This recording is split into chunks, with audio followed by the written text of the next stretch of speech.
Welcome to the show, it's just the facts. Where we break it down, don't hold them back. Don't get in your feelings, cause it's only the facts. We got all the tea on them relationships. We gon' break it down and shatter all the myths. Talk about mindset goals, growth, and money tips. We gon' break it down and keep it all legit. Heart, my body, soul. Bing, bop, boom, boom, bop, bam. It's hoodie season. Get yours now. Welcome back. Just the facts. I'm Jay. Hopefully this time it goes right. Hopefully this time it goes smooth. I'm telling you, I hope it goes smooth. I don't know what's going on with my internet. I don't know why it's acting crazy. I don't know why it's being all spinny, slow. But we're going to try and muscle through this thing. We're going to try and get through it with no mess ups this time. And let's get back into it. So what I was saying was before I had to end the stream, you know, we watching this live protest. So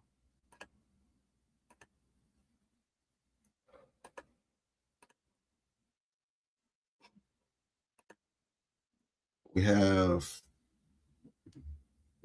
a lot of guy that's obviously documenting this, and he's showing what's going on in Minneapolis right now.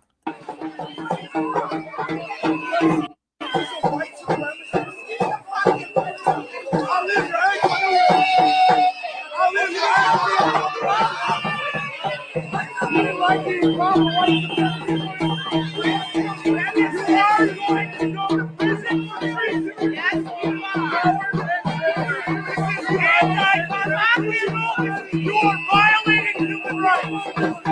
Tell me what right you have in this space. Another thing that I think is interesting about this is the fact that, like, I'm not sure if people really even understand what, like, I heard this man just say you're violating human rights, right? What right do you have to be in this space? I just wonder, do people actually even understand what rights they have, what rights they don't have? Because it's interesting to me for you to sit here and tell a federal agent that he has no right there is crazy word.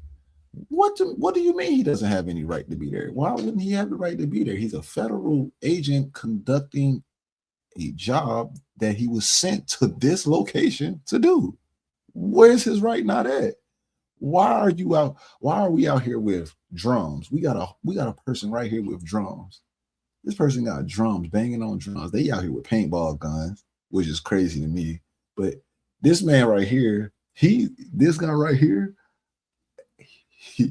he's just asking to get molly-whopped. So, like, bro, you are the loudest one in the group. We don't know our rights, or do we know our rights? Because that's craziness. And I'm getting a spinning circle again. So it's almost like I can't show y'all these videos. They don't want me to show y'all these videos. They don't want me to get into it. They don't want me to get into it.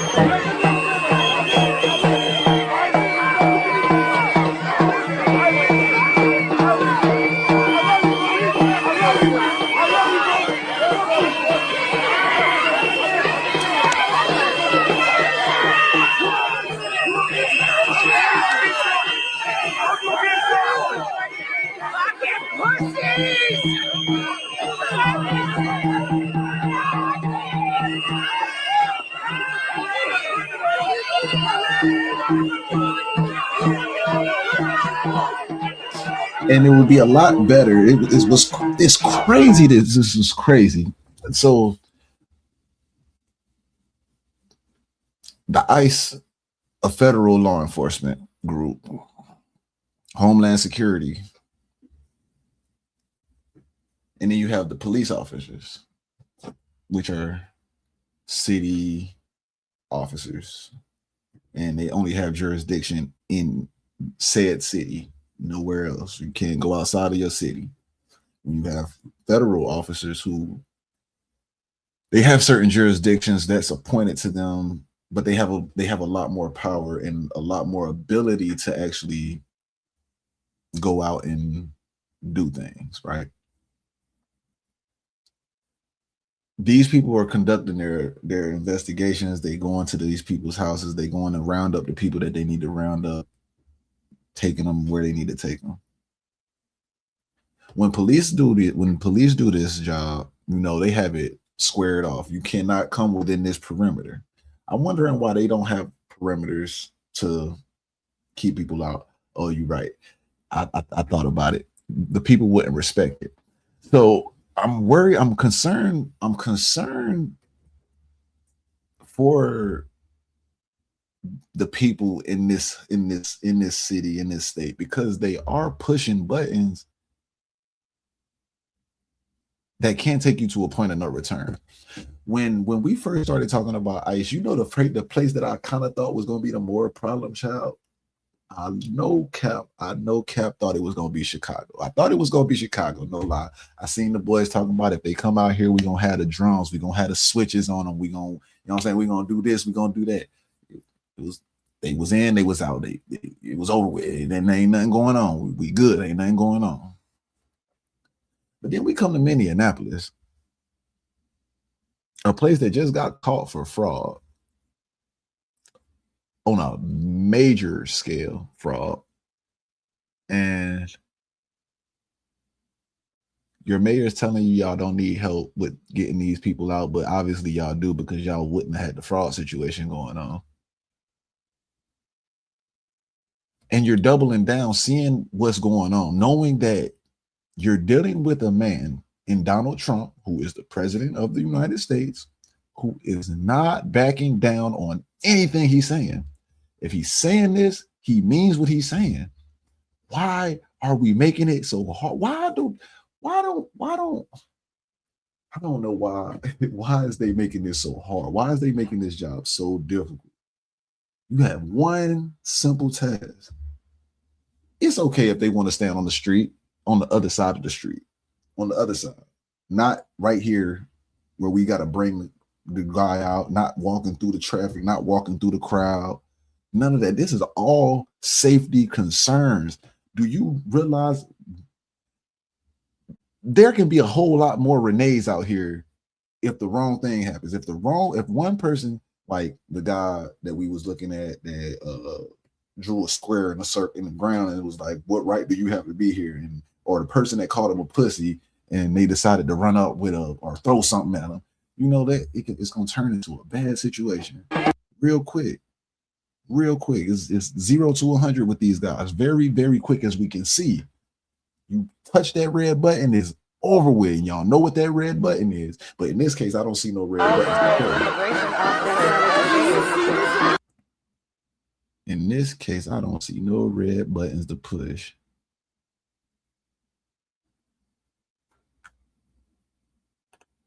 But I'm not gonna keep on battling with this. Turn now to Minnesota. I'm not gonna keep on battling with the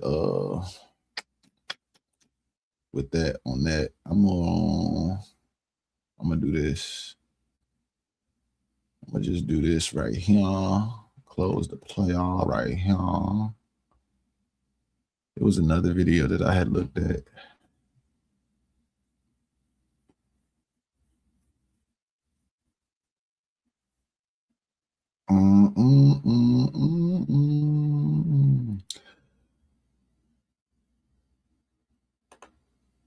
As violent anti-ICE protests continue to flood Minnesota, DHS is now deploying hundreds of more federal agents to combat the rioters in that state. Matt Finn joins us live in Minneapolis with the details. Hey, Matt.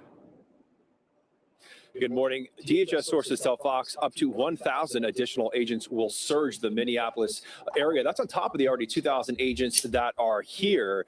But the Democratic Mayor, Jacob Frey, says these agents are going to be met with resistance.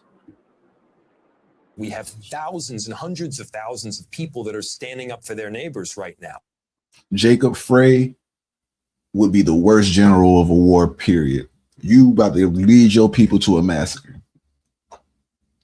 And it would be justified. It would be justified. It's almost, this might be a little off, and I want somebody to correct me if I'm wrong. But it's almost as if you're inciting a riot at this stage because you're not calling the dogs off. You're aiding them. You're telling them, I'm going to sue these people. Y'all are right to do what you're doing. Let's go at it. Instead of you even, like, maybe even if you could have pumped the brakes and said, we understand that we just had a tragic loss in the city. We're going to do everything that we can to right this ship. I would like for you guys to, you know, if you want to protest, let's keep it real. You know what I'm saying? Real simple, basic, real quiet, real peaceful. You know what I'm saying? Let's not be too extra. Let's not be too extra right now. But instead, he's saying we have hundreds and thousands of people that are going to stand their ground. You know that guy that gets bullied, and then he runs across a group like a guy that's like, you know what, next time they bother you, I'm gonna be right there. I'll handle it for you. You just put the battery in his back. So now he walking up, he brave now. He ain't got no worries. He brave. He ready to attack this thing. Only for you to turn your back on him and let him get beat up. Because it's not too much. Jacob Frey isn't about to go out there and protest. Jacob Frey isn't about to get sprayed in his face with no spray. Jacob Frey isn't about to have no smoke bomb thrown at him. He's not about to inhale none of them fumes. Actually, Jacob Frey is probably at his house right now, chilling in the bed with his wife, not thinking about none of this. Meanwhile, we got these other people out here that's, you know, beating on drums, up in the people's face, talking about you ain't got the right to be here, getting slammed on their faces. I seen one video of a guy, he got slammed. He's standing there trying to block the people off. Like, what are you blocking them for? What are you blocking them from? What are you doing? Hey, his box out game was crazy. He probably should have tried to play for the T-Wolves the way he was boxing them out. But it ain't last too long because then another one came and they all had him on the ground, tussling him, balling him up, folding him up like some laundry. It don't make sense, bro. What are we doing? What are we doing? You don't agree with it, that's fine. But stay the fuck out the way because they don't give up. They not caring, bro. We have people that are not taking the bait of this Trump administration because they all know, they're looking for any. Hey, Trump just went to Venezuela, another country, and bombed they shit, dropped through the top of a building, evacuated a man out of the country. The man that ran the country, he got him up out of there in less than an hour, gone in 60 seconds type shit. And you enticing people that don't even have that kind of power, brother. You enticing people that don't even have that kind of power. You're not going to do none of this. He's not doing any of this. The only thing he's going to do is sign off on some documents, push the paperwork a little bit. Hey, we do want to raise the lawsuit. Realistically, in my opinion, he might just be trying to get the brownie point so he can be the mayor of Minneapolis again. That could just be what his agenda is, because none of this is making sense to me. What mayor is pushing his people to go do this? When the person in Portland got shot, they didn't have no riots, or they didn't have no protests. Let them folks do their job. We watched Alex tell them folks that they need to get up out of there, but that's all Alex did. Alex ain't do nothing else. They simmered it down. Matter of fact, let's check the facts. Let's check the facts. Did they do any rioting in Portland? Protest in Portland protest. Let's look it up. Let's look it up. Because maybe they are protesting out there. Oh, yep, nope, they out there protesting too. 2 days ago, they was protesting. My fault. I guess I didn't check the facts quick enough. 23 hours ago, 2 women wanted by police arrests at Portland.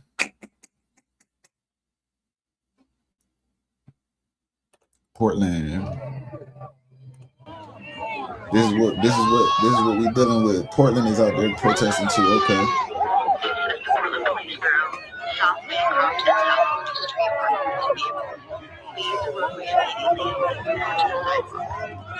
We out here getting beat up by sticks. We out here getting kicked, dropped, arrested. We doing all this. We getting drop kicked. We getting beat with batons. We getting sprayed. We getting pushed around for what? What we doing this for? Because we don't want illegal immigrants to go back to their country where they come from? Because we don't want to follow authority? I think that's really what the problem is in America. We don't like authority. We hate authority. We hate anybody that has the ability to tell us what to do. Especially if they ain't giving us a check at the end of the week. I think that's really what it is. Because there is no reason under the sun for us to be fighting so hard for people that's not supposed to be here when we complain about those same motherfuckers that's not supposed to be here. It doesn't make any sense. It's mind-boggling. It's mind-boggling. This is craziness. Get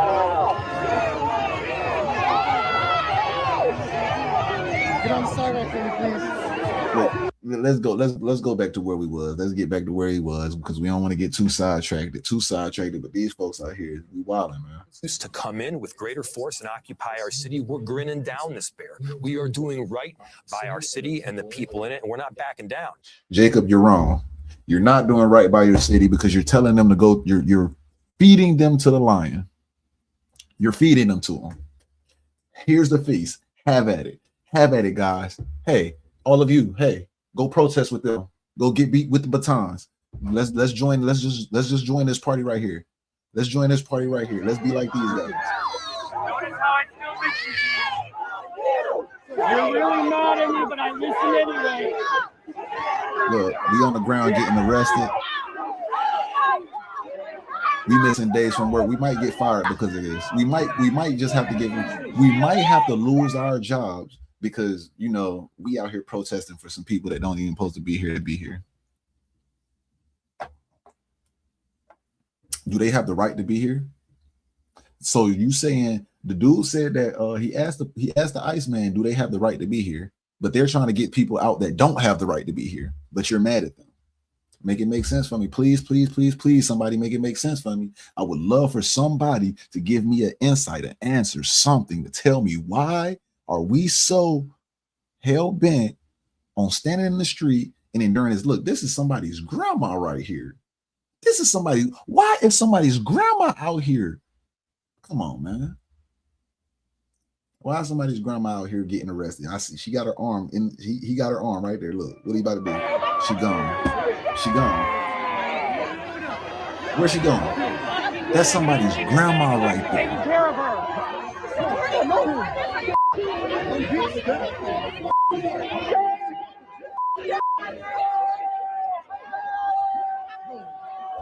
Again, let's get back to where we was at. Let's get back to where we was at. Because I mean, your boy Jacob Frey, he say, hey, we doing what's right. We doing what's right, but we gonna end up like these folks right here.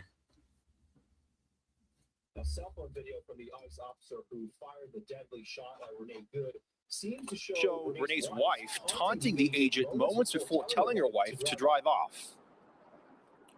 I said, go get yourself some lunch, big boy. Go get yourself some lunch, big boy.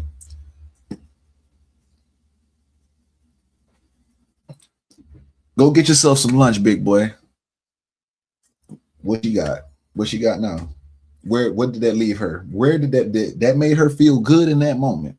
Where is she? What is that got her at now?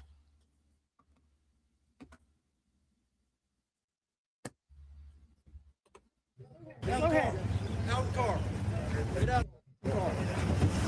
Get out of the car. She tells her wife to drive. She tries to get in the car. She can't get in the car. So your wife was gonna leave you. You told your wife to leave you. Now where does that leave you at? Where you left at now? You're definitely by yourself now. You should have told your wife to not drive. You should have said, wait, babe, wait. Just stop. Just stop. You got the dog in the back seat. You got the dog in the back seat. Come on.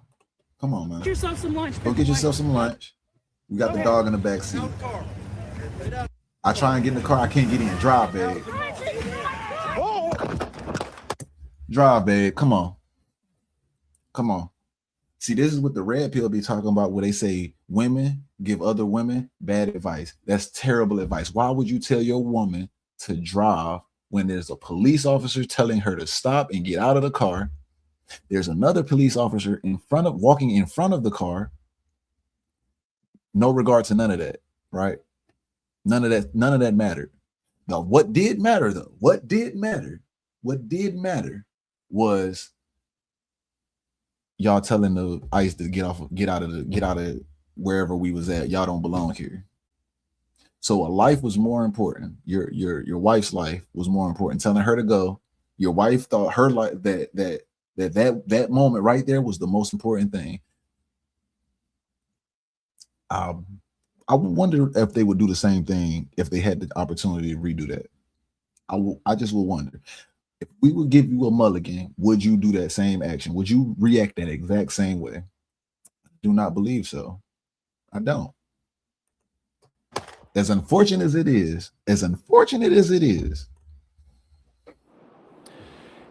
And DHS Secretary Kristi Noem is standing by the ICE officer who fired the shots and killed Renee Good in what Noem calls domestic terrorism in Mayor Fry's city. If you look at what the definition of domestic terrorism is, it completely fits the situation on. Kristi Noem, the Department of Homeland Security's secretary, she just came out. They're claiming that it was an act of terrorism. So if you're impeding on these people's ability to do their job, this is known as terrorism. What do we do to terrorists? You're done. Get deleted. You're deleted. So if Homeland Security is wrong for eliminating terrorists or getting terrorists out of here, well, what does that mean? Where does that put us at? If they can't do that, if they can't do their job and they can't get rid of terrorists, where does that put us at? It's almost like if you think about like what's those little movies, like a movie where like an apocalypse movie where everything is over with. You know what I'm saying? Like it's just no law. It's no law there. There's no law. That's basically what the type of times that they want to live in. They want to live in a lawless world. They want to live in a lawless America. No laws, no police, no ICE agents. Hey, if you want to come over here, you can come over here. We're going to complain about you anyway, but hey, you can come over here. I don't think none of this is making sense. On the ground. This individual, as you saw in the video that we released just 48 hours after this incident, showed that this officer was hit by her vehicle. She weaponized it, and he defended his life and those colleagues around him and the public. And I do want to add to that. She said he was defending his life. And I've heard the argument, I've heard the talking point. Oh, he barely got hit. He didn't even fall. He wasn't even on the ground. I've been hit by a car before, right? I got hit by a car. It broke my foot. I had to go through surgery, you know, trauma, no, whatever.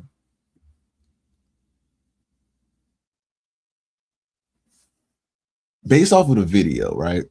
When the car is going forward, as soon as you see her go forward, you see the officer pull his gun out and he points it. As soon as he points the gun, she hits him, right?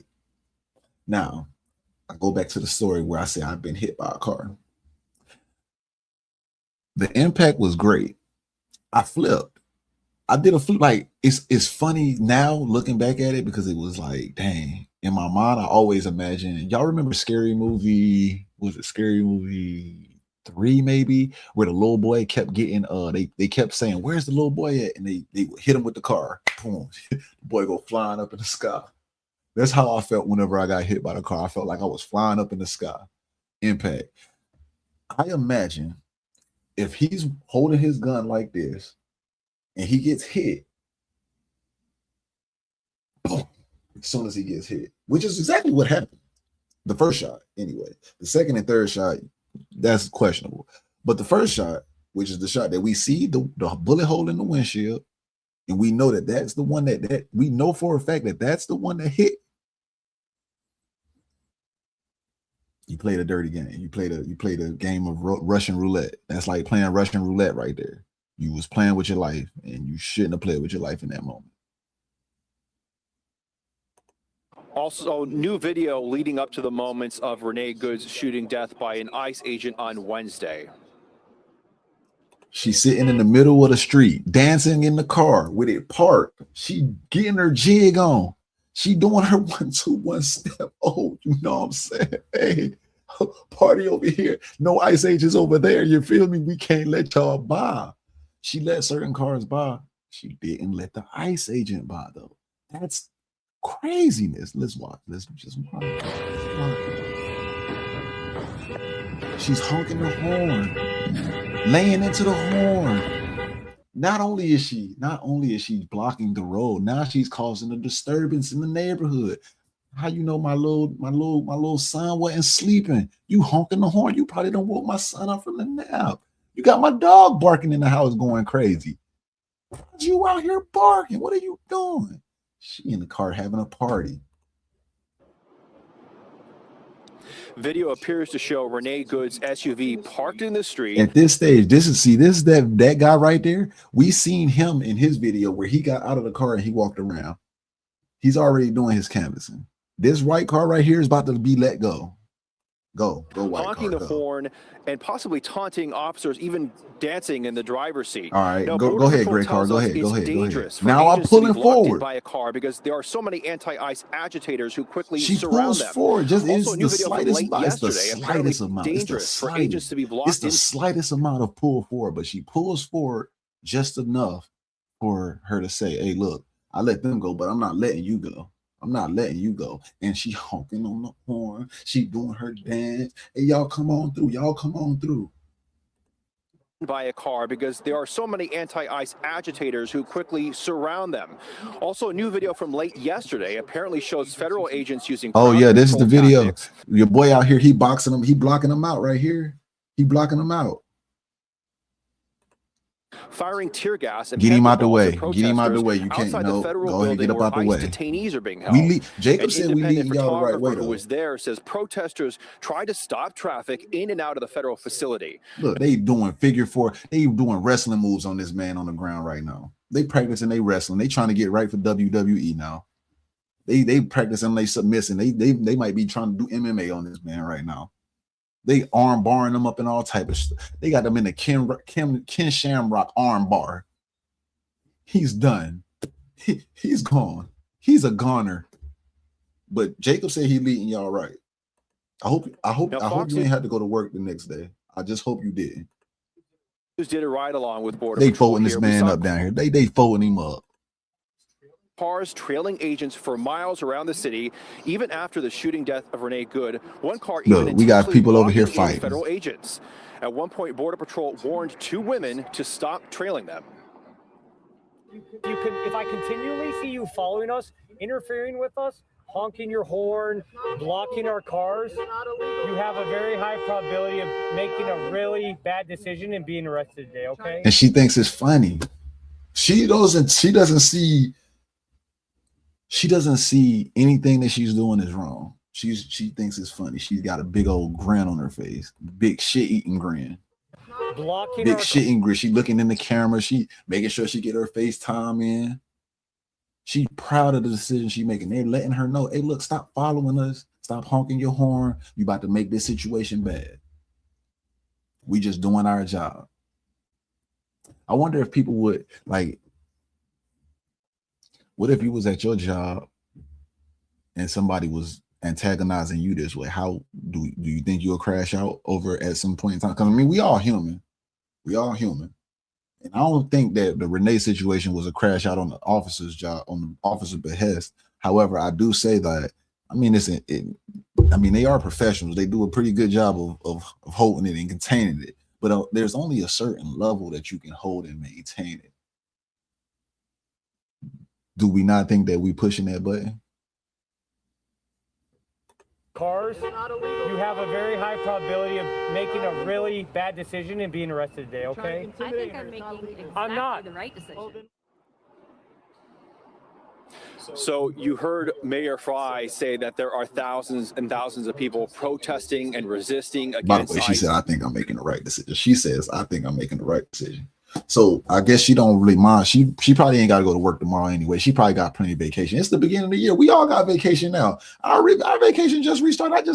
I'm sorry. I didn't think about that. They want to go to the resorts anyway. They trying to get a couple free days off of work anyway. Let's go ahead. Let's just go ahead and do that. Let's go ahead and handle it. Here during the ride along, we saw that in real time. You know, as soon as these Border Patrol agents get out of their car to apprehend anyone or question anyone, they're surrounded by people with those ear-piercing whistles. And so there are neighborhood watches here for immigration agents, and they are in full effect in Minneapolis right now. Now, he just said it. As soon as they hop out the whip to go up, apprehend, to go question, to go interrogate, to go find out what they need to find out, you got people hopping out with them, blowing whistles, banging on drums, yelling as loud as they can, telling them what they don't have the right to do, telling them what they have the right to not do, whatever they doing, doing everything but the thing that they're supposed to be doing or should be doing. So if you see somebody getting roughed up because of the frustration that has been built up off of what y'all are doing amongst them trying to do their job, do you still think they're wrong? Or do you think that that's just a human element of things? Like, you frustrated. It's almost like when somebody makes you mad, and then right after that person made you mad, somebody else just came and asked you a question, and you just might snap out on them, but you won't even realize it. You be like, oh, my fault. I ain't mean to snap. That's kind of the same situation. It's kind of like putting us in that territory where we can get reacted on accident. I mean, we human. It happens, right? Back to you guys in New York. All right, thanks, Matt. What's happened is unacceptable, and what they're obstructing, because ICE has released some of the people that they have arrested that they claim to be watching these protesters. So someone was convicted of homicide, a Burmese national. They got arrested by ICE, a Guatemalan illegal alien in the country, wanted for homicide, already committed homicide, was arrested, attempted homicide. And these are the people we fighting for. These people got homicides on their records, baby. They wanted for murder, baby. And we fighting for it. We are out here taking our vacation that we could be using for son's birthday. Vacation we could be using to go to the real resort, not to the resort that they choose for us, but the resort that we choose for ourselves. They fighting for this. They fighting for that. People that's got burnt, that's wanted for murder. They illegal? We fighting for that? Come on, man. There's so many other things we could be fighting for outside of that. Bro, stop this nonsense, people. Let's stop this nonsense. Homicide from someone from Sudan, a Somalian convicted of manslaughter, a Mexican illegal convicted of homicide, 2 counts of homicide, Sierra Leone, 2 conviction of homicide, alliteration, and the Sudan national convicted of homicide, rape against a child. I mean, the list goes on and on and on. And these guys that are in the middle of the street, including tragically the woman that lost her life the other day because she tried to ram an officer. This person just put a air horn to the police officer's ear. Like, are you crazy, bro? This you can't be making this up, man. I can't make this up if I wanted to. You put the air horn to the man's ear. What do you think is going to be the retaliation to that? All preventing ICE from doing their job, arresting those people. So they're protecting those criminals 100%. instead of protecting the law enforcement who's out there trying to make Minnesota safer. Homeland Security Secretary Kristi Noem, she announced an updated restriction on the congressional visits to these ICE detention facilities because she says when these lawmakers go in unannounced, it creates unsafe conditions for the lawmakers and for the ICE agents. And she said they're all trying to get in these detention centers. It's a circus-like publicity stunt rather than legitimate oversight. So lawmakers now, if they want to go into one of the ICE facilities, it's almost just like I said, and I didn't even hear what she said. That I don't think I watched this whole entire video, but it's just like I said, bro. These people doing this publicity stunt. They trying to make sure they can secure their office for the next run. They not thinking about y'all people out there protesting. Please stop protesting. Y'all protesting for people that's raping kids, murdering people. Got two murder suspect. Two suspected for 2 murders, gang violence. Whatever you can think of, they're wanted for this stuff, bro. Like, they're wanted for this stuff. And we out here obstructing what they're trying to accomplish by cleaning up the streets. You know, I think people lack the foresight, right? I don't think that like 8 months ago when Trump announced that he was bringing the Olympics to America, which is fucking crazy. Like in my lifetime, I don't ever recall having the Olympics in America. I do always know that they usually overseas, and I'm like, dang, it would be. I probably won't even get to go, but it would be cool to have the Olympics in America. At least we can say we had it on home turf, right? He's been said that they got to clean up these streets for that, and nobody's seeing what's going on. We're trying to clean up the streets. We're trying to clean it up, make it safer for you and your kids to go out. I remember I'm a 90s baby, and when I was a little jit, we used to go outside and run around in the neighborhood till whatever time, long as them street lights ain't on, you good. In 2026, you don't see kids outside. You don't see people letting their kids go out and play like that no more. It's not safe out in the streets. Got too many weird occurrences happening. And I ain't saying it's all the illegal immigrants. I'm definitely not saying that, because I'm pretty sure obviously American people do the same thing. Like, we're no different. However, it is a little different when you have outsiders that's doing the same thing as the insiders. It's like if you have a family event at your house, and you know, cousin Skeeter, he always go straight to the refrigerator. He go ramshack in the refrigerator. Well, cousin Skeeter brought one of his homeboys, and we don't really know him like that, but he an outsider. We know of him, but we don't really know him like that. Cousin Skeeter's homeboy is in your refrigerator tearing shit down. It's not the same. It's not the same. It's not the same. You're going to react to that. For sure, you're going to react to that. So I look at it the same way. You have outsiders in here that think that they can do the same thing and live life just as great and do the same exact crimes and just freely keep walking and roaming. No, bro, it don't work that way. Matter of fact, I'll tell you what. If you go to one of their countries and you commit a crime, whether you're legal or not legal, what you think happened to you?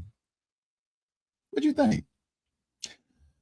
If you're important enough, obviously America will broker a deal to get you back to America. You still gonna have to go sit in that joint though. You still gonna have to pay for your crime. But if you're not a significant person like these illegal immigrants that's running around here, they not like a position of power, you gotta go. Get up out of here. You got privileges restricted. You got them revoked. This is the land of the free. You know where, like, see, I'm gonna give you a breakdown of something. You got level 1, level 2, and level 3, right? Level 1 is sweet. Level 1, you know what I'm saying? You ain't got no restrictions. You good over here in level 1. Level 2, you all right. You don't got as many restrictions, but you all right. And you got level 3. You got no, you done. You ain't got nothing, right? If you fuck up on level 1, you don't think you should go to level 2?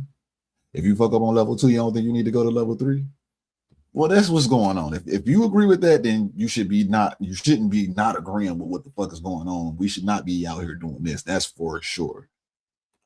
They have can't the say right it to do enough. that. I They really just can't have say to it enough. notify a week in advance, 7 days in advance. And on Saturday, there were 3 House Democrats, including Ilhan Omar and Angie Craig and Kelly Morrison, who are Democrats from Minnesota. They were denied entry into a facility in Minnesota. And this is what Ilhan Omar said. When people are disappeared in the darkness, American democracy dies. Congresswoman, and it is really important for every single person in this country to understand that they are not only disappearing people who have committed crimes, who are in this country undocumented. They are disappearing U.S. citizens. I've heard this argument, and I find it to be fucking phenomenal that a foreign person is saying the same thing and we going with it. But yeah, I don't know, man. I don't know what to say about that. These people, let's get up out of this. Let's get up out of this. Let's get up out of that. Let's get up out of that. What Anton had to say about it. Let's see what Anton had to say.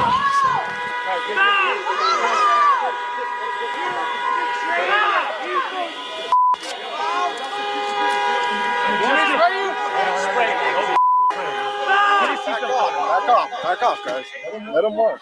Back off.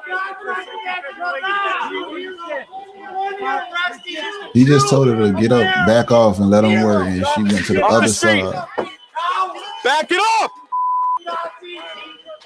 Off the street.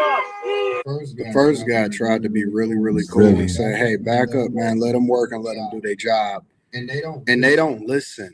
These are not peaceful protests. They are like walking around, tracking these people, following them, and this is the exact same situation that got somebody else taken out. I'm just really curious though. How are y'all people just having all this time to walk freely, just follow these people? Do these people not have employment or something? Like, do they not have anything else to be doing with their life?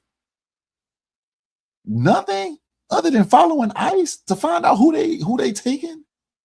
What is I'm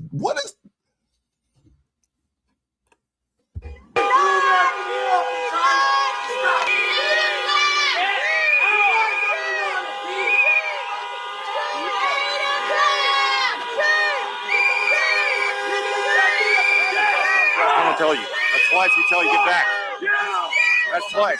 Get off the street. Get off the street, sir. Get off the street. I'm telling you right now. Get off the street now. This dude is still in the street. He told him to get off the street. Now, if he gets disappeared and he's in a camp somewhere, would that be wrong? Would it be wrong? Would it be wrong? You're not obeying directives from law enforcement. Would it be wrong for him to be disappeared into a camp now? Because I know anytime a police officer tells you, hey, if you don't back off, you're going to jail too. I bet you those folks back off. So what's the difference between these law enforcement and the other law enforcements? Crazy. He assaulted agents. Get off the street. Let us clear out. Get off the street. Go.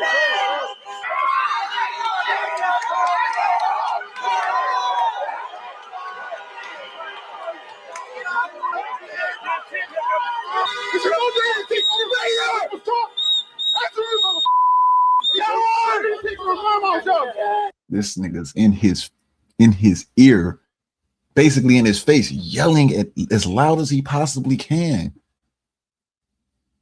There is a thing where you are impeding on somebody's personal space. He don't give a fuck about that man's personal space.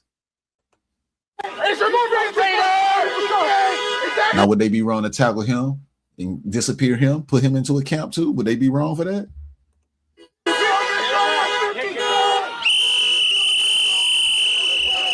Look at these weird. My nigga got goggles on, prepared for the spray in the face. So if they tackle him, put him in the camp for putting that damn whistle in. Is he a referee? Is he officiating something? Is he a street crossing guard? What reason is he blowing a whistle like this? Come on, man. Weirdos, bro. Look at these weirdos. These people are literally insane. They are out there with whistles. They are following them around. They are in these guys' faces.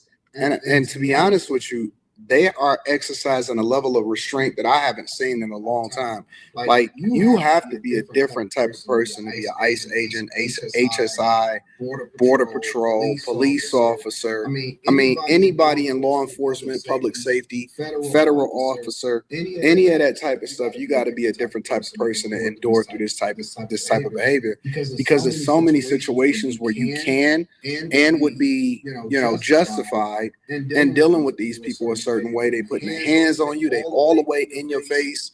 They're obstructing and impeding an investigation. They prevent you from doing your job, and they weird.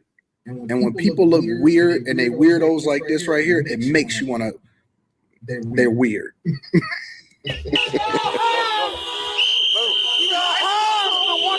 Unfortunately, it's not a crime to be weird. It is a crime to impede people from doing their jobs.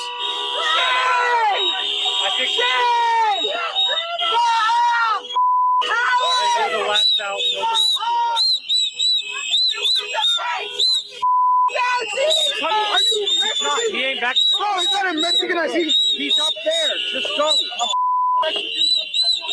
They're literally putting their hands on these people, trying to dox them. This is crazy, bro.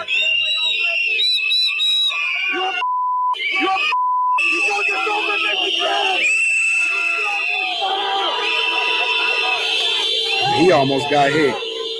So would he be wrong to hold the door open and let one of them niggas get cracked in the top of the scully? Would that be wrong? I'm just wondering, because I mean, it is a thing. Like, I don't think we supposed to be walking in the middle of the street. I think that's a jaywalking charge in its own, and you obstructing. You're stopping people from being able to pass in the street. Like, even if they wanted to drive by, they couldn't drive by because you're blocking them off.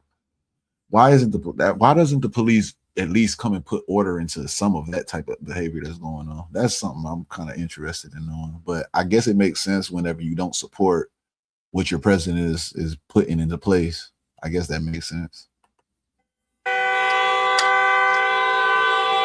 He whipped it out. He whipped out the stick. He whipped out the whooping stick. He ready to whoop some ass now. I don't blame him. I'll beat him about it probably. Shit.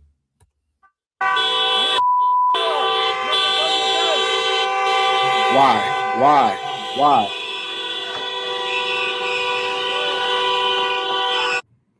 Man, I come up in an era and in a time where if you cause problems with cops and police officers and stuff like that, honestly, I think these cops is docile compared to the thing that I experienced when we was growing up. I remember Gang Squad in Detroit. I remember, head buster type cops, and you respected the police, you respected the Ray-Bans, federal officer, man. But these white people, these white liberal apologists, they something different. They a different breed of people. You know what I'm saying? They up there with cameras in front of these people's faces, following them around, trying to make their lives difficult, and the things that they do to protect us as American citizens every day. They over here advocating for illegal migrants inside the country, and they relentless. They're demonic. They're relentless. They're weird. They don't have nothing better to do. You would think that these people have some jobs to go to, some kids to take care of. They gathering and following these people around on a regular basis, even though somebody got taken out the other day, and this is dumb. This is the weirdest thing I've ever seen, bro. I ain't gonna cap to you, Tom. I think it's more so just this is the example of extreme white privilege, to be honest, because I do believe that if the riot or the protesting, whatever you want to call it, if it was the other skin complexion, it probably would go a little bit different. And I'm not mad at that. I mean, when you kind of grow up knowing what the real is, you don't really expect anything outside of the norm, right? And I completely agree 100% with what he's saying. It's like, you think you got more rights than you really do. Y'all really in it's real surprising to see that the police or the feds, and it could just be because they don't have the space or the capacity to deal with those things or those problems, because they're really there to do a specific task in which they're really holding true to that. But these dudes, they good. They good. They are good. I seen the dude put the thing to his ear, the air horn to his ear. The man was running down the street, yelling in this man's face, running down the street in his face. Couldn't be me, man.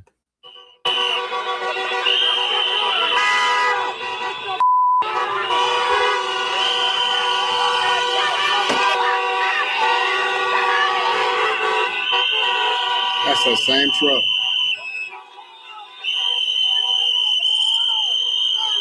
Look at these niggas.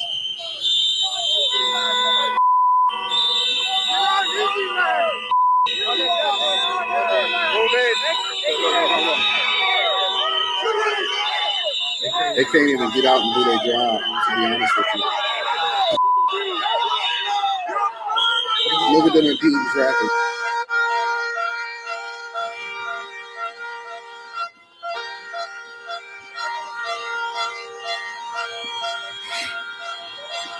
And they still gonna do their job no matter what.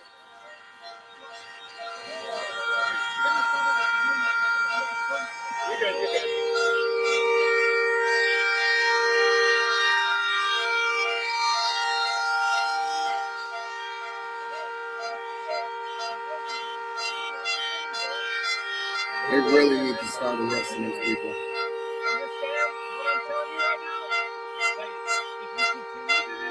This man is laying into the horn relentlessly while the man is sitting there talking to him with his hand on his gun. He has no worries about anything. He's so justified. He's so justified.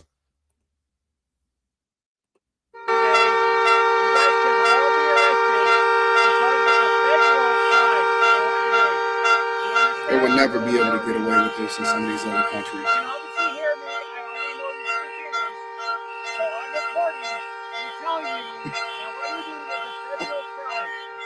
Can be arrested.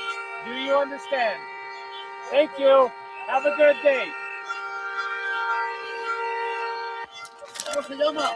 Make hold, make hold, make hold, make hold, make hold, make hold. ¿Dónde? ¿Qué piensa de lo que está pasando? Sí, pues es que son autoridades. And they still doing their jobs. They're still making sure they do what they do.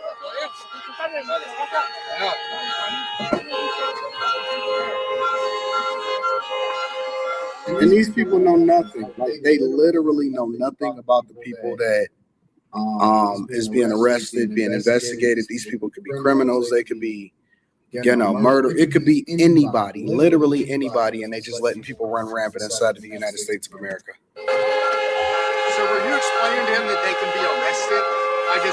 I'm a reporter. I just want to ask want to make sure what you were telling those guys. You were saying they could be arrested?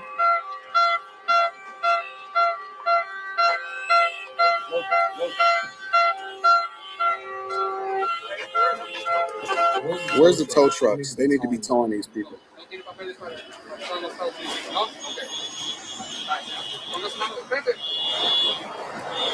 I heard the guy say something about a Mexican. I think he's a Mexican. You know, it actually would make sense to have some ICE agents that did speak the different languages and could, communicate with the people that they was trying to apprehend, and also be able to talk to them and be able to give them directives.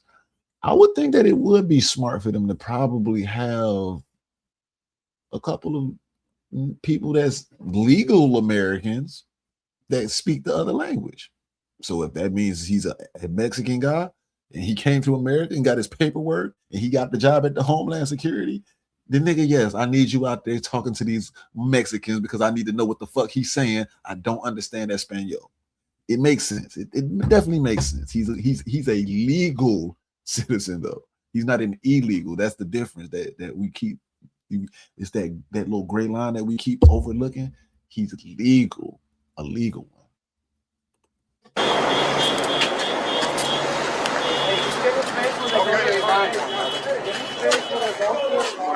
Hey, give them space. They got to get out of the way. ¿Cómo te llamas? ¿Cómo te sientes? See, look, he's fine. Everybody's fine. He's fine. I don't know why they even explaining to these people. You're never going to be able to negotiate with terrorists. You're never going to convince them that, yo, do this, do that, or whatever, so on and so forth. So, I think that there needs to be like stiffer penalties and consequences to people that are impeding an investigation and making it difficult for federal officials to do their job, for people that's not, here in the United States of America legally. Let me know what you guys think inside of the. Hey, Tom, real quick before you go. I do believe they do have something. It's almost like a domestic terrorist. It could be, they could treat these people as domestic terrorists. Hey, actually, you know what they should do is clarify the definition of what a domestic terrorist is. And then, when these people start doing that, you fit them into that box that you domestic terrorizing. So now you got to go into this box over here and take this vacation on this resort. Hey, I picked it out for you. It's a nice resort, right? You like this? Because that's the only thing I see. That's the only way I think that this is going to work out is Trump gonna have to come out, have a press conference. Hey, look, this is what the definition of domestic terrorist is. If this is what you're doing, if you're doing any of these things, this is the results. I don't care what your state says. I don't care what your city says. These are the results of you impeding on what we're doing. Period. Straight out. Just make it one blanket statement. We don't need to be doing all this tit for tat. Hey, we don't. Hey, them folks can throw up they can throw up a little spot to throw these folks in real quick. It don't take no time. I promise you, it don't take no time. I've seen them throw up a house in 2 weeks. They can do it. They can definitely do it. All we need is a big ass warehouse, like, you know what I'm saying? And start feeding them. Lock it down. Lock them down. Clean up the streets. Let's just clean up the streets. Let's get rid of all these people. Let's just get rid of all this. End it all. We don't gotta, you know what I'm saying?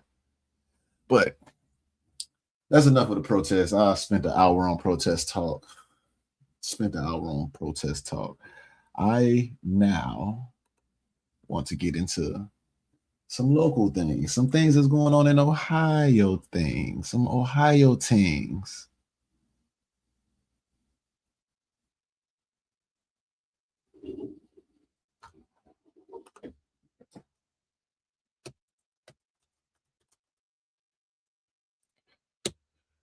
Let's get into some Ohio things. This story is phenomenal. So if you don't know already, I'll catch you up to speed a little bit.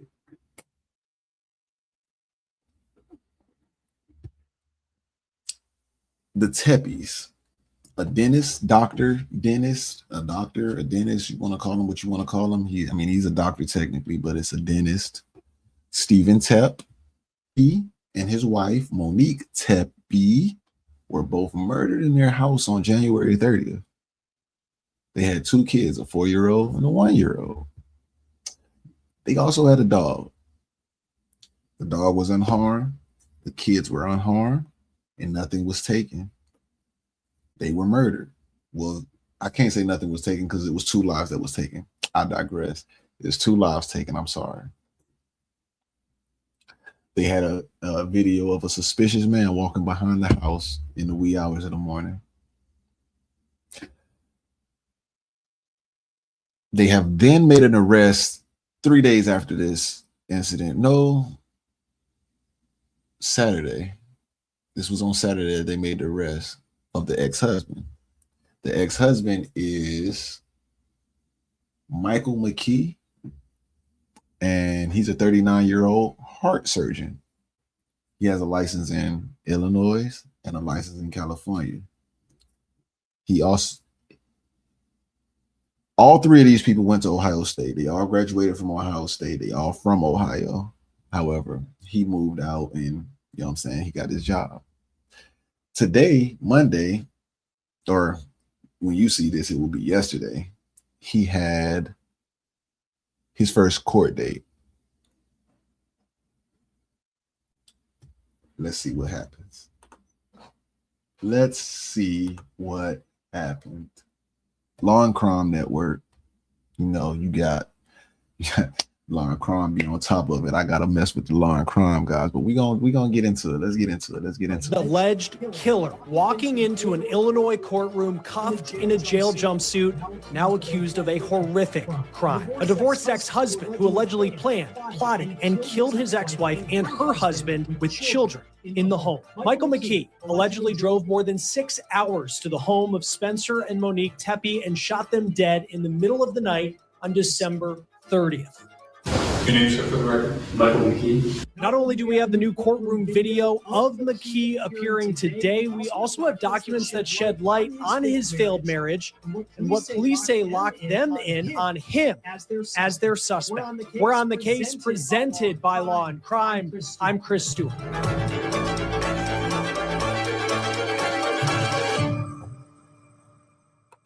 Your name, sir, for the record? Michael McKee. Here's McKee making his first court appearance today in Rockford, Illinois. It's about an hour and a half west of Chicago. There, he entered the room in a jail jumpsuit. His hands were shackled, and he only said his name calmly when the judge asked. Now, we'll talk more about what will happen next in his criminal proceedings in just a moment. But this is what we know about Michael McKee, a little bit of it to this point. McKee is a vascular surgeon in Rockford, Illinois. Court documents show that he has an address for an expensive condo building in the Lincoln Park area of Chicago. McKee, though, is a native of Ohio. He went to Ohio State. That's where he graduated in 2014. And it's believed at OSU is where he met Monique. And this is a picture of them on their wedding day in 2015. Now, the couple were married for only roughly 2 years. They divorced in 2017. They didn't have children. Now, we have acquired the documents related to McKee's divorce, and here's what we know about that. We know that after graduating from Ohio State, McKee did a residency to continue his surgical training in Roanoke, Virginia, and Monique lived with him there for a period of time. McKee has active medical licenses in Illinois and California. We also have the documents for the end of the marriage that show at the time they divorced, Monique was actually living in Ohio. The decree states that Michael was given the home in Virginia and Monique was awarded the divorce on the basis of incompatibility. Now, as this investigation started, there were many people who found out that Monique had been married before. You could find it in public records. And that started to point the finger at McKee, the ex-husband. But as this case moved on, it had been reported that the divorce between McKee and Monique was amicable. Court records also seem to show that. And it also shows that McKee was living in another state. But then something obviously changed in this investigation, and detectives ended up circling in on Michael McKee. Now, before we get to what happened in court today in Rockford, I do want to get to what police say really cracked this case. And this is at least the little bit that they're giving us right now, because they haven't officially said that McKee was the person of interest walking near the Tepe's home in that video that they put out last week around the time that the Tepes were killed. But when you think about surveillance video, there is no doubt that that video played a role in their ability to track down Michael McKee as their suspect. So let's walk through what happened where police are now filling in the holes. You have Monique and Spencer Tepe. Now, that couple married in 2020. This is according to their obituaries. And this is actually, of course, their wedding video of the celebration that they had in 2021 that was shot by Spencer's brother-in-law, who gave us permission to show you this video. We know that Spencer and Monique, and this was years after Monique had divorced Michael McKee, Spencer and Monique met online. and they built what appears to be an incredible life together. Spencer was a dentist who was beloved at his office. It seems he really loved his job. Monique was someone who cared a lot about young people. She had her degree in early childhood education from Ohio State, but then she became a stay-at-home mom to raise Spencer and Monique's 4- and 1-year-old children. Now, we kept hearing over and over again that Spencer and Monique were just people who loved to bring people together. They loved having people over to their home in Columbus. They were the life of the party. Monique is being remembered as someone who was a great friend. She loved to bake. Spencer, he loved his Ohio State Buckeyes, and he also loved the Cincinnati Bengals. He grew up in the Cincinnati area. Now, Spencer graduated from Ohio State as well. He graduated in 2017 with his degree in dental surgery. Spencer worked at a dental office that was roughly 75 miles away from his house in Athens, Ohio, which is a heck of a commute. And on December 30th, Spencer didn't show up for work, and his office was very concerned, so they called 911. Columbus Police, Tech 107. Yes, I would like to ask for a wellness check on an individual at their home. Now, if you've been following this story with us, you know these 911 calls that were made on the day that Spencer and Monique were found dead. The calls started around 9 o'clock in the morning when Spencer didn't show up at the dental office.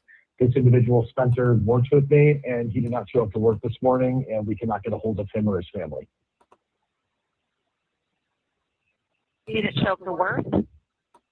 Correct. Okay. Does he have medical problems or? No, and he's been reliable, and we cannot get in touch with him, his wife, his family, anybody that lives in that house.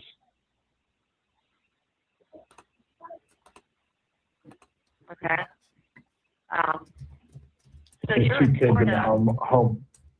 I'm in Florida. I own the business. I was informed by my employees that he was not at work, and he runs the office. That first call came in from Spencer's boss, who was on vacation in Florida. He says when he started getting calls from employees who were concerned that Dr. Tepe didn't show. Have you guys received anything else, like calls about him or like a car accident or anything like that? No, sometimes people just don't show up to work. I mean, maybe he's sick, I don't know. Now, as much as that dispatcher, you hear them say, well, it's just common for people not to show up, or maybe he's sick, maybe he overslept. His boss, knowing Spencer, was adamant that something was up because Spencer just wouldn't show up for work. I just know that he is he is always on time, and he would contact us if there was any issues whatsoever. And I just don't know how else to say this. We're very, very concerned because this is very out of character.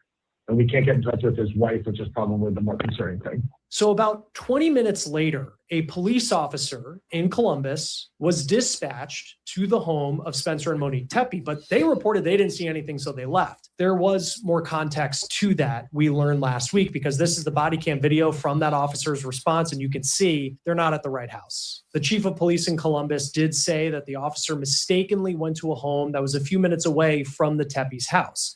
So even though that police officer had left saying, hey, I couldn't find anything, concerned friends of the Tepes, they just knew something was wrong. So they went to Spencer and Monique's house. And they say when they got there, they could hear the Tepes children inside the home. This was around 10 o'clock in the morning. Okay, what's the emergency there? Police or medical? Maybe both, I guess. I don't know. I'm kind of doing the We wellness. already had a call out there. They knocked on the front door and back door multiple times, and there was no answer. Yeah, no answer. I can hear kids inside, and I swear I think I heard one yell, but we can't get in. At this point, I don't know if I need to break the door in or just get in the house or what. Okay, were you out there when the police was out there? I wasn't. I just got here about 5 minutes ago. Okay, all right, well, we'll send them back out to you. Then there was another call from Spencer's work. Our boss did not report to work. We haven't been able to get a hold of him for 3 hours. We are on site, and we can hear. Okay, I just talked to somebody there. Okay, I'm just making sure somebody called. 5 minutes later, the phone call that comes in that takes this story to a whole other level, where it's no longer about a couple that was missing, and maybe they missed work, maybe they overslept. It became a terrifying reality. We've got several calls on that. What's changed since the last person I talked to? There's a body. There's a body. There's a body inside? Yeah. Okay, hold on 1 second. Let me get you on the line with the medic, okay? Stay on the line. Now, as the caller waits, you can hear the sounds of small children in the background. The Tepe's kids, they were unharmed. There's a body. Our friend wasn't answering his phone. We just did a lot of shit. We just can't hear him. He appears dead. Okay. There's blood. He's laying next to his bed, off of his bed, and there's blood. I can't get closer to see more than that. Okay, so you can tell he's obviously not breathing or anything. Yeah. Is it like cuddle, like you know, does he look like? It doesn't cuddle. I can't look. Okay, all right, understand. Okay, and then when was the last time somebody spoke to him? Yesterday, I suppose. Yesterday. About how police seem to zero in on him. So yesterday, not yesterday, I'm tripping.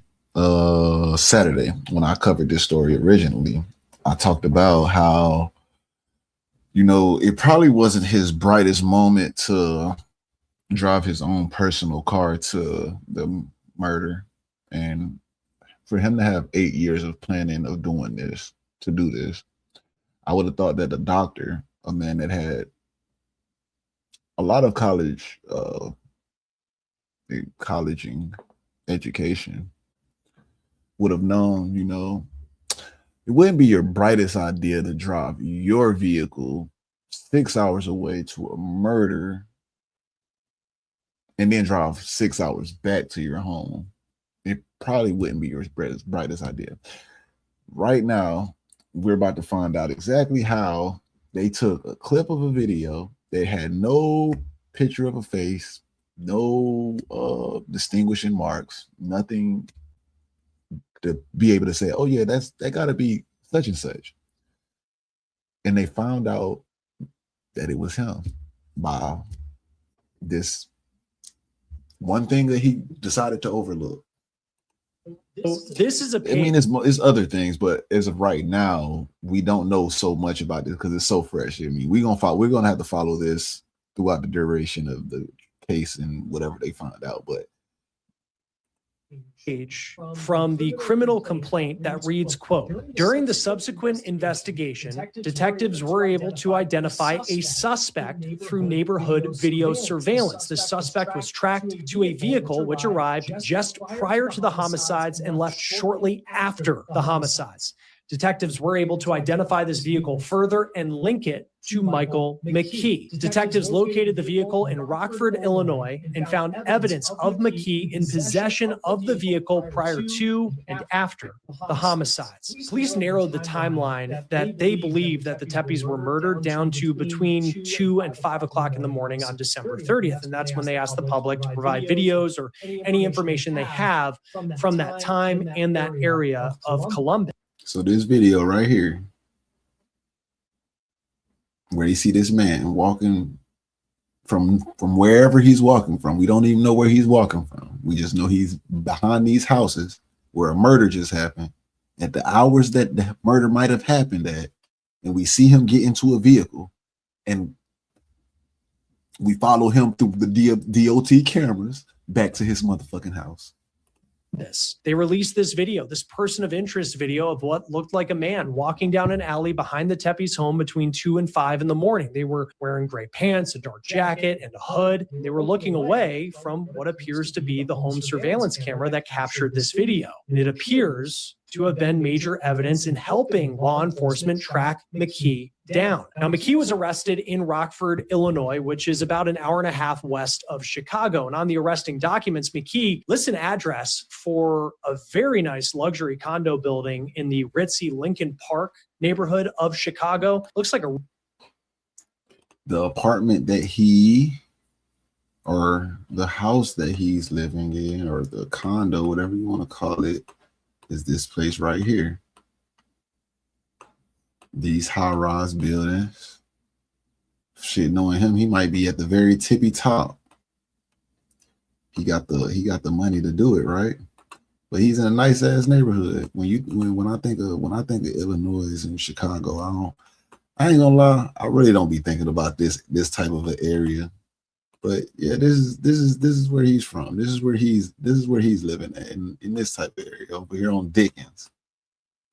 See, we don't hear nothing about no King Von talking about Dickens and what's this? Dickens and oh no, I went the wrong way, I think. Let's go back this way. Dickens and oh no, that's Dickens. Dickens and Clark. We don't hear King Von talking about Dickens and Clark. We hear him talking about 63rd. So if it ain't a number on the street, I gotta assume that it must be a nice area, right? It gotta be somewhat decent, right? Well, we see it. It's right here. And I think, if I'm not mistaken, he's near water. He like waterfront property or some shit like damn near. There's some water somewhere around here. You got a nice little park, you know what I'm saying? Oh yeah, it's the lagoon. It's a lagoon over here. Oh yeah, the Great Lakes is right here. Yeah. We going in the right direction. We on the way. We got to go maybe this way, maybe this way. Oh no, let's go this way. Let's go some more this way. We need to go all the way up that way. Come on, let's get to the lagoon. Get to the lagoon. You know, it ain't too far. He's right here. You got you. Look. Man, you in a nice area. You got it made, man. You made in the shade, man. You got the zoo. You right here, man. You got everything, man. What would make you want to kill somebody and throw away all that hard work that you just put in? All that hard work you just put in. Anyways, let's get back to it.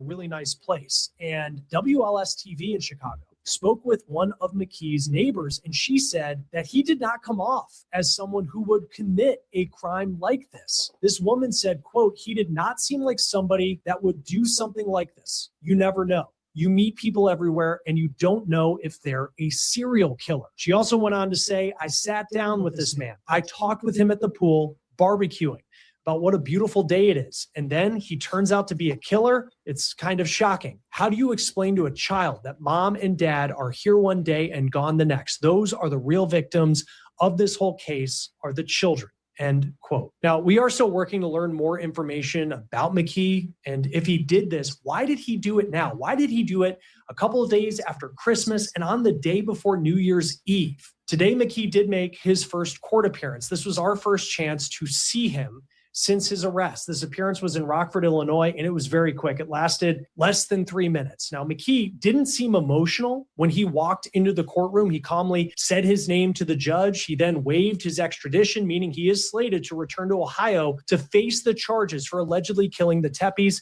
Here's what happened in court. Your name, sir, for the record? Michael McKee. Have you had a chance to speak with him? Yes, Your Honor. What's your position at this time? Yes, at this time, Your Honor, on behalf of Mr. McKee, I will assert his right to counsel. I will assert his right to remain silent. And Mr. McKee believes that the most expeditious manner in which he may defend himself against the charges pending in Ohio and to plead not guilty would be to waive his right to an extradition hearing and to have a governor's warrant and to agree to his immediate transportation to Ohio. Understood. Thank you. We will set this matter then for 2 o'clock on Monday. Your status on the transfer. Thank you. Anything else we can do today?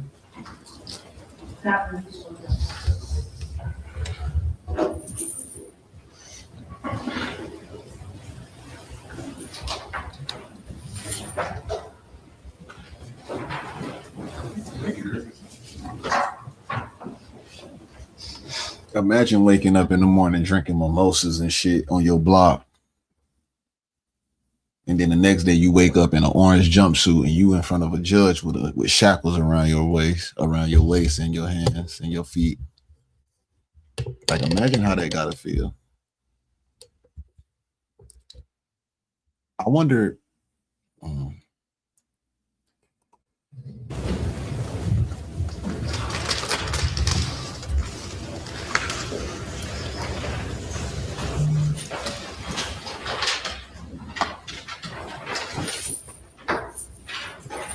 Thanks, everyone. And with that, a shake of the hand with his attorney, and McKee exited the courtroom. And now He is awaiting for authorities in Ohio to come pick him up and bring him to Columbus. The judge set a status hearing for Monday next week, and that's only if McKee is still in Illinois and not in Ohio. Now, before we talk more about this case, I do want to share with you the statement from the Tepe family, one that they released on the day of McKee's arrest. This is what it says, quote, "Today's arrest represents an important step toward justice for Monique and Spencer. Nothing can undo the devastating loss of two lives taken far too soon. But we are grateful to the City of Columbus Police Department, its investigators, and assisting law enforcement community whose tireless efforts helped to catch. Vehicle goes to Rockford, Illinois. We'll see what other details come out. The marriage documents just say they were incompatible. He keeps the house in Virginia, and then she had moved to Ohio, and you know, don't know how much communication they had over the years. From what we know from police, what seemed to be the mistake allegedly that McKee made was they were able to track him through the neighborhood cameras that we saw, that person of interest picture, which, you know, perhaps I haven't had official confirmation that is him, but let's say it is. And then it goes to a vehicle. The vehicle goes to Rockford, Illinois, or Chicago, or wherever it was, and they're able to piece it together with him. What more evidence, though? Because certainly an ex-husband in the area, in a car, right before a woman and her husband, his ex-wife, are killed, and then leaving shortly thereafter, and he lives in another state. To the public, that is incredibly suspicious. But when it comes to proving a case in a court of law, what more might law enforcement need? Well, you have to prove that it's him.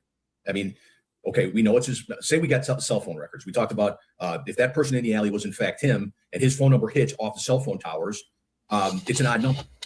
Yeah, so I don't think they really talk too much about anything else. They don't really have anything, no more other information, any more evidence or whatever. They have all the evidence. Obviously, they've already went through everything. They're not releasing a lot of that stuff to the public. They still got to talk to that guy. They still got to get him down here to Ohio, which I ain't gonna count for this type of crime, for this type of situation. I wouldn't doubt it if they already got that man on the route to Ohio shortly after he left up out of court. But given it the fact that it is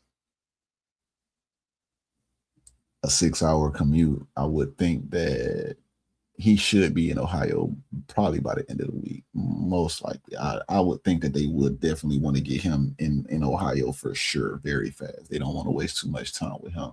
But they're going to drag their feet when they get him in Ohio. I'm pretty sure about that.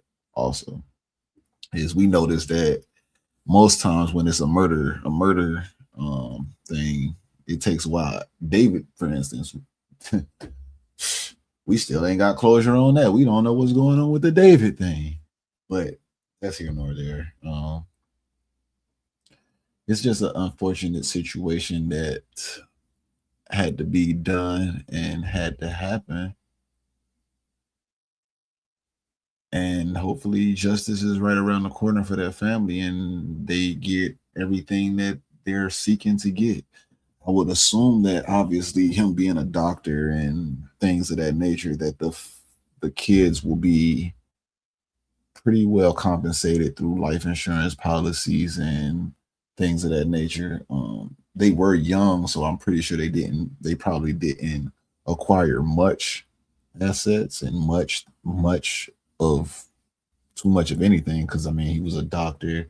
I believe they was in their mid-30s, so he probably wasn't doctoring but so long for real. And yeah, it's just sad that the two kids had to go through that. I think some people were wondering why I don't know. I don't know. Maybe I feel like he, in his mind, he might have feel like he spared the kids because they had nothing to do with this at all. I do have this other theory though, and actually let me look at this. I want to see something because I was interested. I found out that when they got a divorce in 2017, and she ended up getting married again in 2020. They met online, but all three of these people are from Ohio State or went to Ohio State. Monique Tepe graduation date.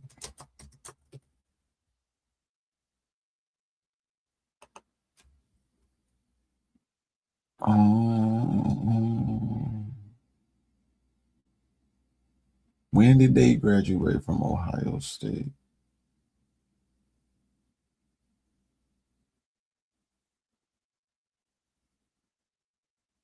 Oh, Monique was 40. Well, she was 39. She would have been 40 in October.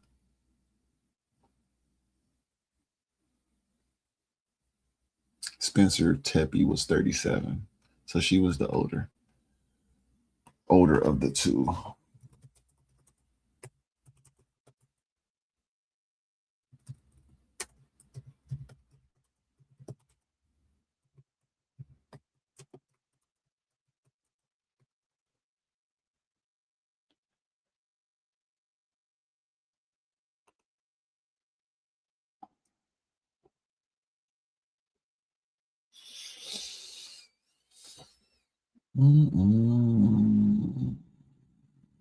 She graduated in 2014. Oh, wait. Michael graduated in 2014. And Spencer graduated in 2017. They don't say when she graduated. My main theory was that maybe they all knew each other from college, since they all went to the same college and they all are around the same age.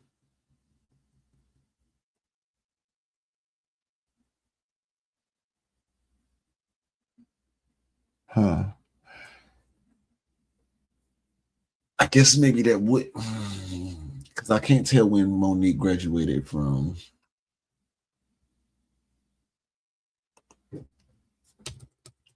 Ohio State. For some reason, I don't know why that's not public record. I would think that that would be something that's broadcast. Monique earned her master's degree in early childhood from the Ohio State, but it doesn't say when. It doesn't say the year. That's interesting. Huh.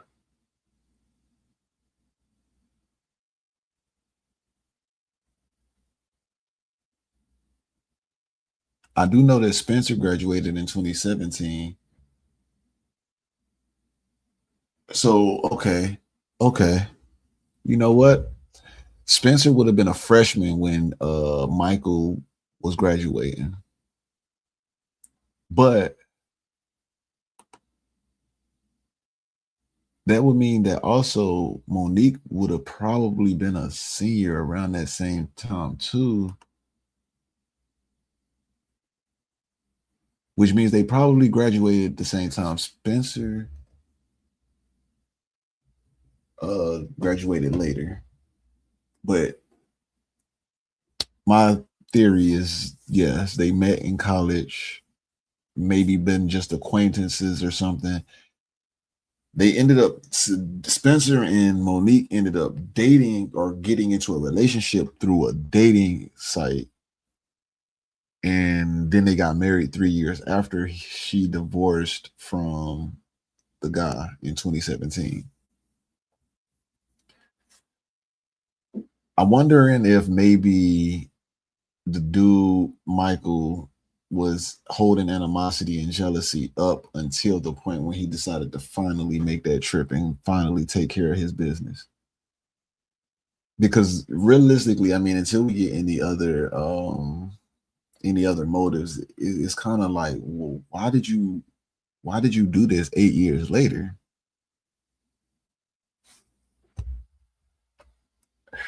Yeah, but that's there. We'll be checking in on that story from time to time to find out what's going on with that, finding out if we can get a motive on why this man did what he did, what really drove him to finally carry out this act. I can almost assure you without a shadow of a doubt, whenever it's conviction time, we probably don't even need to hear the sentencing, because we probably already know most likely it's definitely going to be a life sentence. I wouldn't be surprised if they hit him with 2 life sentences. That was some crazy stuff that he did. I don't know why you would drive down here in your vehicle with your tag. I asked the question in my last pod. I'm still waiting on some answers. Do we still think in 2026 that you can get away with crime? Is that a thing? Is that a thing? Or do we know we gonna get caught? Because like he walked in there like he everything that happened was expected.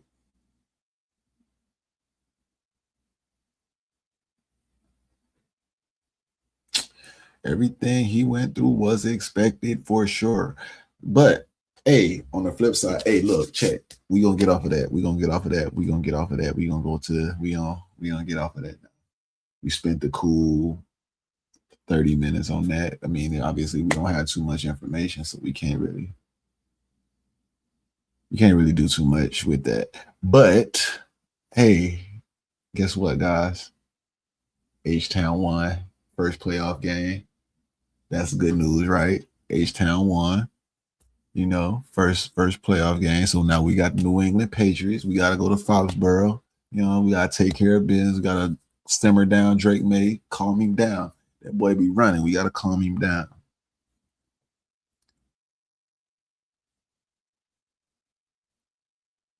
And you know what else? I seen some crazy story. I know this one is kind of old. I seen this thing in Oklahoma where there was a mother and a daughter, or not a mother and a daughter, a mother and a husband, which obviously that's not the husband is married into the family. The mother had a 11-year-old daughter, a 9-year-old, a 6-year-old, a 4-year-old, and a 2-year-old. All in the house. And the 11-year-old ends up turning up pregnant. The 11-year-old turns up pregnant and has never seen any doctors, any nurses, any prenatal care prior to her or during her pregnancy. And she ends up having a kid at the house. The family takes the kid to the hospital and say they didn't know that the girl was pregnant. She's 11 years old. They didn't know she was pregnant. She had the kid at the house. They then brought her to the hospital after the kid was born. The hospital did what they were supposed to do. Hey, look, we got some strange activity going on. Hey, this 11-year-old girl just pulled up and she just had a baby. She got a kid. The police then go arrest the mom and the dad or stepdad, charge him with neglect. A couple of days go down. They run a DNA test on the kid. They run a DNA test on the stepfather. Turns out that the stepfather is the father of the 11-year-old's kid. Now the mom and the dad, or stepdad, is being charged with, we already know, molestation charges. That was the most egregious thing that I heard of outside of these protests. Like, the protest is its own thing. This is its own thing. And on each end of the spectrum, these are like the furthest things out that I'm like, God dang, boy, we living out here. We living real rugged in America right now. We got 11-year-olds getting pregnant by a stepdad. She's 10. She was 10 when she was pregnant, bro. You got her pregnant at 10 years old, bro. Like, that's. Let me see if I can pull it up.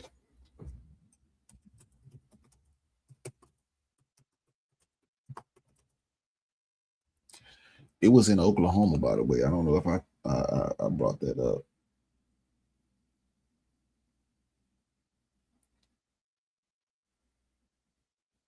Sheesh, the grandmother got charged too, or what?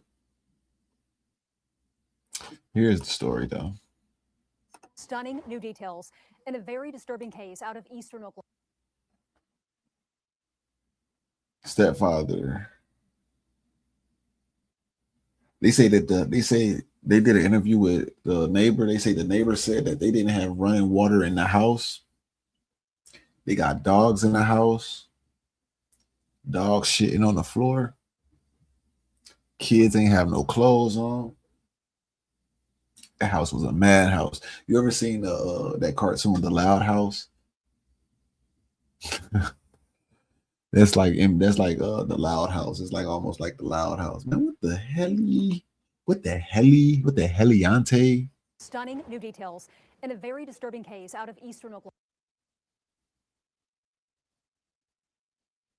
The grandma said that she thought it was a 12-year-old boy that got curious with her granddaughter.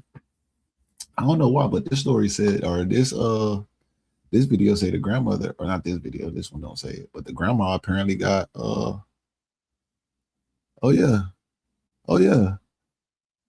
So the grandma got arrested also. Sheesh.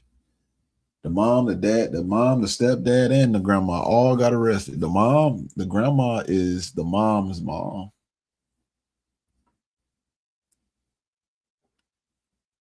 Oklahoma. It is making national headlines. An 11-year-old gives birth inside her home in Muskogee with zero medical care.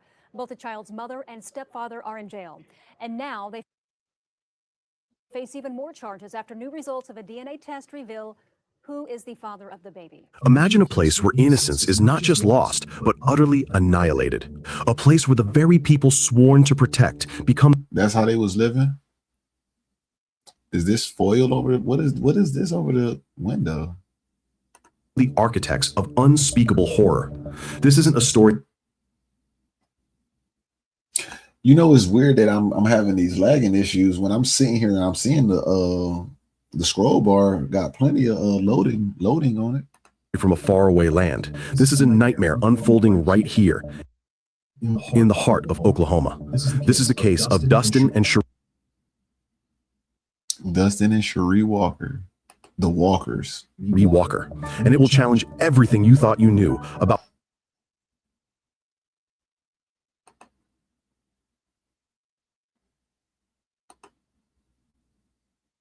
parental love and the depths of human depravity.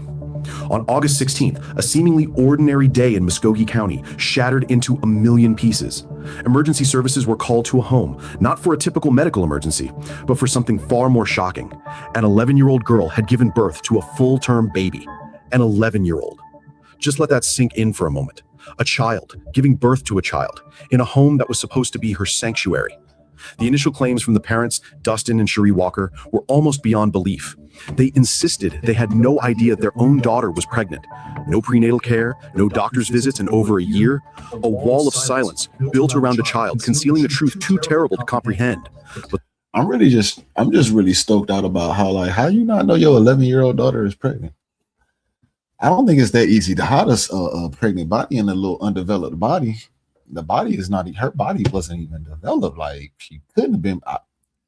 I mean, I've seen it before, but I can't imagine her being but so big where you weren't able to tell that either she's fat or she's pregnant. If you decided to choose that she was fat route, but you never checked on the pregnant route, that's kind of questionable. The mom. But the walls were about to come crashing down. The first dark pattern emerged from the cold, clinical world of DNA analysis. The results were not just damning, they were a gut punch to the soul. With a 99.95% certainty, the stepfather, Dustin Walker, was confirmed as the biological father of the baby. The man who should have been a protector, a father figure, was instead the perpetrator of an unimaginable betrayal. A betrayal so profound it defies all comprehension. This wasn't a secret kept from outsiders. This was a secret kept from the victim herself, a child trapped in a horrifying reality, subjected to abuse within the very walls that should have offered safety. And her mother, Cherie Walker, stands accused of enabling this monstrosity, turning a blind eye, or worse, participating in the elaborate cover-up of a crime against her own flesh and blood. But the horror doesn't end with this single unspeakable act. The investigators peeling back the layers of this family's life uncovered a cesspool of neglect. 5 other children, ranging in age from 2 to 9, were found living in what court documents describe as deplorable conditions. A home where dog feces littered the floors, where basic human dignity was stripped away, and where children were denied even the most fundamental care. This wasn't just a single incident. It was a systemic failure of parenthood, a calculated campaign of neglect that exposed every child in that home to unimaginable suffering. This story isn't just about a crime. It's about the erosion of trust, the shattering of innocence, and the terrifying reality that evil can wear the face of a parent. It's about the dark patterns of abuse and neglect that fester in the shadows, hidden from plain sight, until it's almost too late. If the thought of a child suffering in silence, in a place they should be safe, doesn't chill you to the bone, then you haven't truly grasped the horror of this story. Don't let these children be forgotten. Don't let their cries go unheard. You need to understand how this happens. Subscribe to Dark Patterns right now. Don't scroll away. The silence of ignorance is a pattern we refuse to accept. We will delve deeper into the twisted timeline, the shocking details of the abuse, and the systemic failures that allow.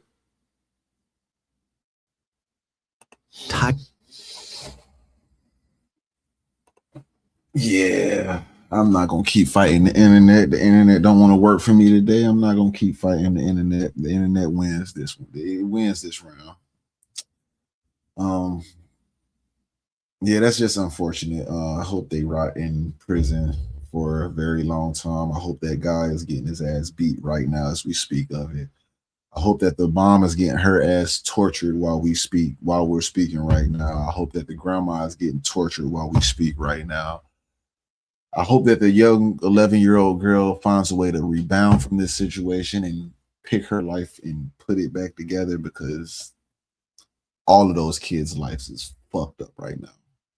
They have to go through a foster care system, probably not going to be raised together, probably going to get different treatments, probably going to see some things, hear some things, be a part of some things.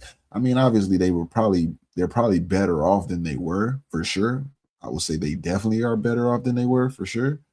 But it's still an unfortunate circumstance to have to go through, especially at such a young age. And I definitely feel bad for the young ones that's dealing with that.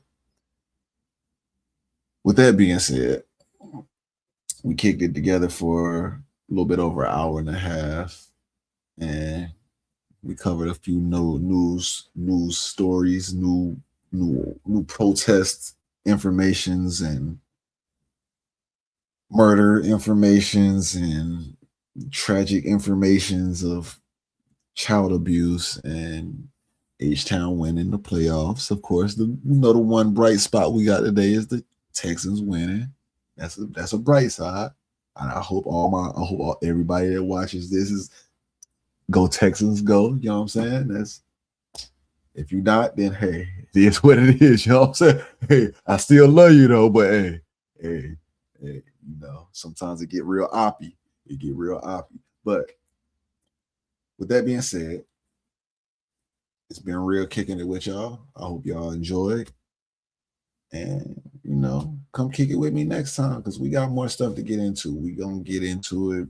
New 2026 shit. We getting into everything. We popping open all the articles. We going to check out what's going on under all the traps. We in all the circles. You know what I'm saying? So, with that being said, peace and blessings. Y'all enjoy your night or your day, wherever you are, whatever you're doing. Be the best at it. Be successful. Peace and blessings.